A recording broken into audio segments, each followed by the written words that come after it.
Good morning dear students. हम लोग muscle की फिजियोलॉजी की बात कर रहे थे, जिसमें हम कंकाली पेशी स्केलेटल मसल की बात कर रहे थे। ये बताया था कि पेशी के चारों तरफ एक कनेक्टिव टिश्यू पाया जाता है, जिसे एपीमाइसियम कहते हैं। इसके अंदर मसल सेल्स या जिसे मसल फाइबर्स कहते हैं, ये ग्रुप्स में होते हैं। इन ग्रुप्स के चारों तरफ कनेक्टिव टिश्यू पाया जाता है, जिसे एपीमाइसियम कहते हैं। एक ग्रुप के अंदर एक जो मसल सेल या मसल फाइबर होता है, इसके चारों तरफ एक कनेक्टिव टिश्यू होता है, जिसे एंडोमाइसियम कहते हैं। एक मसल फाइबर के अंदर मायोफिलामेंट्स पाए जाते हैं, और मायोफिलामेंट्स के अंदर मायोफाइब्रिल्स पाए जाते हैं। मायोफाइब्रिल्स के अंदर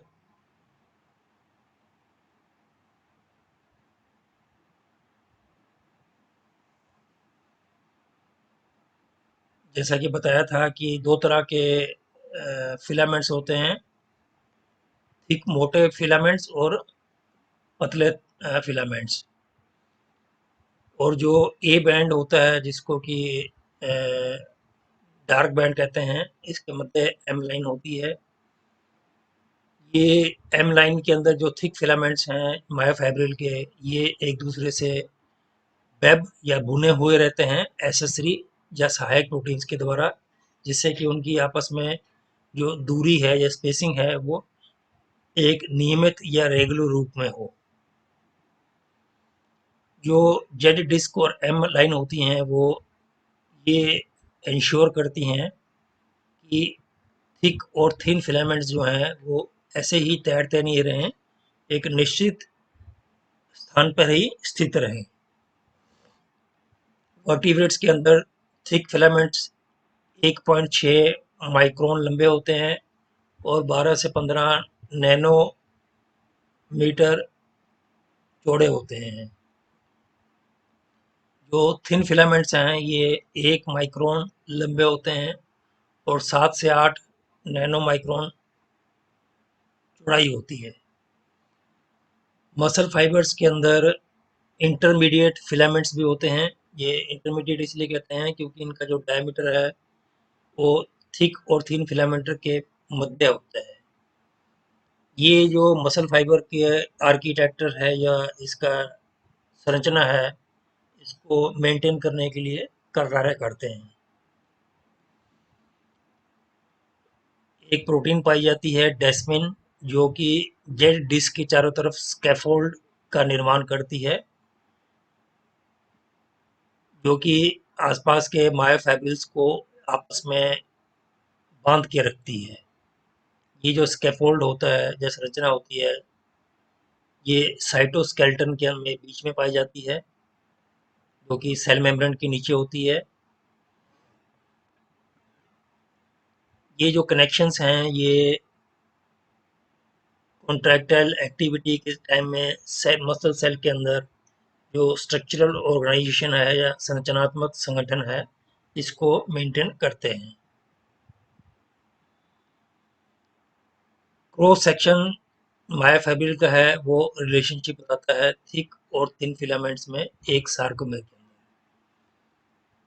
एक cross band section through the I band shows only thin filaments. I band जो है, आई बैंड के अंदर हम एक क्रॉस सेक्शन या उसको काटेंगे, ट्रांसफर सेक्शन, तो उसके अंदर सिर्फ हमें थिन फिलामेंट्स मिलेंगे।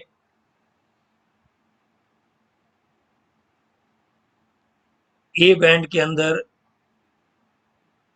जो क्रॉस सेक्शन है, उसमें थिक और थिन फिलामेंट्स मिलेंगे, और एक थिक फिलामेंट के चारों तरफ 6 थिन फिलामेंट्स मिलते हैं, और एक थिन फिलामेंट 3 थिक फिलामेंट से सराउंडेड होता है।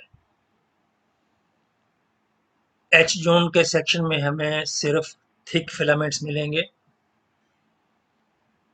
जो मायोसिन मॉलिक्यूल्स हैं, इनके अंदर अक्षीय प्रोजेक्शंस निकले रहते हैं, जिसमें हमें हेड्स भी, जहाँ क्रॉस ब्रिजेस कहते हैं।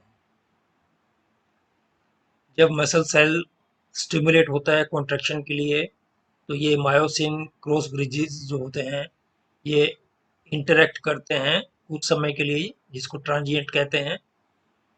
इससे इंटरेक्ट करते हैं एक्टिन थिन फिलामेंट्स। चारों तरफ थिक फिलामेंट्स के थिन फिलामेंट्स पाए जाते हैं। जो इंटरेक्शन होता है मायोसिन क्रॉस ब्रिजेस का एक्टिन मॉलिक्यूल से, ये मसल कॉन्ट्रैक्शन की फोर्स को जनरेट करते हैं, निर्माण करते हैं। सार्कोमेर्स में स्पेशलाइज्ड प्रोटीन्स होती हैं एक्टिन और मायोसिन के अतिरिक्त। ये प्रोटीन्स हैं टाइटिन एंड निबुलिन। टाइटिन और निबुलिन स्ट्रक्चरल प्रोटीन्स हैं जो कि कॉन्ट्रैक्टाइल प्रोटीन्स एक्टिन और मायोसिन को अलाइन रखती हैं, मतलब उनको उनकी स्थिति में रखती हैं। टाइटिन का एक सिंगल मॉलिक्यूल जेड डिस्क में और एम लाइन तक पाया जाता है। इसकी जो प्रॉपर्टीज हैं, इसकी लंबाई में वेराई करती हैं, अंतर पाया जाता है। जो इस प्रोटीन का अमीनो टर्मिनल एंड होता है, ये जेड डिस्क से जुड़ा हुआ रहता है। जो आई बैंड के अंदर रीजन है, वो इसका फोल्डेड होता है, इलास्टिक होता है। और इस प्रोटीन का जो ए बैंड के अंदर रीजन होता है, ये एक बास्केट या टोकरी नुमा होता है, लेटिस के रूप में, थिक फिलामेंट्स, और ये इन इलास्टिक होता है। और जो कार्बोक्सी टर्मिनल है टाइटिन प्रोटीन का, ये एम लाइन से जुड़ा हुआ रहता है। तो इसका अर्थ है कि ये बड़ा टाइटिन मॉलिक्यूल्स, ये थिक फिलामेंट्स को सार्कोमेयर के सेंटर में रखता है। और इसकी इलास्टिसिटी आई बैंड में जो होती है, ये सार्कोमेयर को एबिलिटी देती है कि ये स्प्रिंग के समय या खिंचाव के समय का कार्य करे। निबुलिन एक इन इलास्टिक प्रोटीन है। ये सिर्फ थिन फिलामेंट्स की लेंथ में ही पाई जाती है और इनको स्थिरता या स्टेबिलिटी प्रदान करती है। निबुलिन मॉलिक्यूल थिन फिलामेंट्स के लेंथ में पाया जाता है, जिससे कि थिक थिक और थिन फिलामेंट्स के ओवरलैप नहीं हो। जो मेन प्रोटीन्स हैं उसके अलावा ट्रोपोनिन एंड ट्रोपोमायोसिन। ट्रोपोनिन और ट्रोपोमायोसिन प्रोटीन मॉलिक्यूल्स हैं जो कि एक्टिन श्रृंखलाओं एक्टिन प्रोटीन की श्रृंखलाओं से, जो कि थिन फिलामेंट्स में पाई जाती हैं, उनसे जुड़ी हुई रहती हैं। इनका कार्य कॉन्ट्रैक्शन की प्रक्रिया को नियंत्रण करना है। कैसे नियंत्रण करेंगी? वेदर और note the myosin cross bridges can interact with the thin filaments. जैसा कि बताया है, कॉन्ट्रैक्शन की प्रोसेस तभी होगी जब थिक फिलामेंट्स के मायोसिन मॉलिक्यूल के जो क्रॉस ब्रिजेस हैं, वो थिन फिलामेंट से जुड़ेंगे। थिन फिलामेंट्स में ये दो प्रोटीन पाई जाती हैं, ट्रोपोनिन एंड ट्रोपोमायोसिन। ये इस जुड़ने को रेगुलेट करती हैं। जब मसल फाइबर कॉन्ट्रैक्ट करता है, तो थिक और थिन फिलामेंट छोटे नहीं होते हैं, परंतु ये स्लाइड होते हैं एक दूसरे के पास साथ में।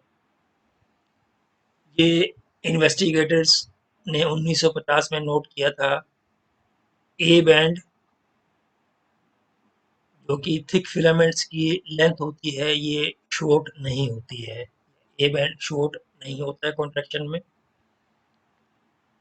जो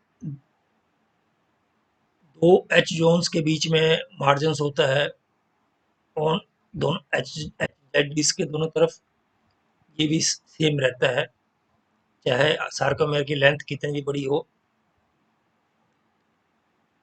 जब सार्कोमेयर की लेंथ में परिवर्तन होता है, तो लेंथ में परिवर्तन होता है एच जोन और आई बैंड में। ए बैंड में कोई परिवर्तन नहीं होता है। दो इंडिपेंडेंट टीम्स थी, एक तो एएफ हक्सले की, दूसरा नीडर जरके की और हक्सले एंड हैंसन की। इन्होंने ये 1954 में ये ऑब्जर्वेशन से स्लाइडिंग फिलामेंट थ्योरी बनाई थी मसल कॉन्ट्रैक्शन की, जो कि अब कंफर्म हो चुकी है कि इस थ्योरी के द्वारा मसल कॉन्ट्रैक्शन होता है।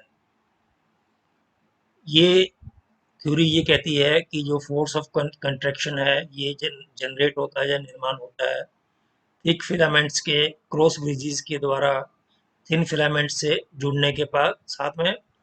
और ये क्या करते हैं, क्रॉस ब्रिजेस थिन फिलामेंट्स को सार्कोमेर के मध्य की तरफ धकेलते हैं या पुल करते हैं, खींचते हैं दोनों तरफ से, क्योंकि एच जोन के दोनों तरफ थिक फिलामेंट थिन फिलामेंट्स होते हैं।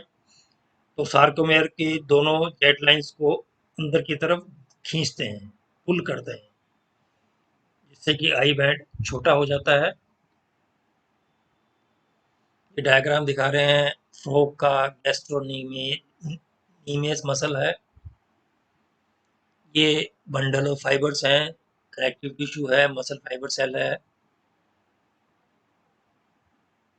अब ये एक मसल फाइबर सेल है जिसमें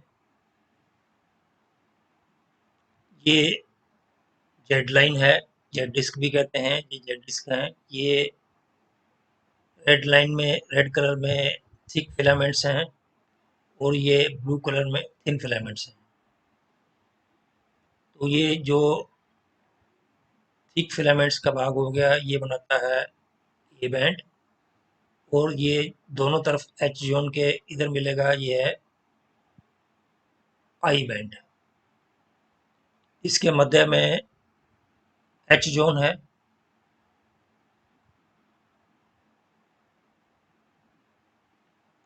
ये इसका आगे का भाग है मसल फाइबर सेल्स का, सार्कोलीमा मेम्ब्रेन कहते हैं इसको, मेम्ब्रेन जिसको इसके एंडोप्लाज्मिक रेटिकुलम को सार्कोप्लाज्मिक रेटिकुलम कहते हैं।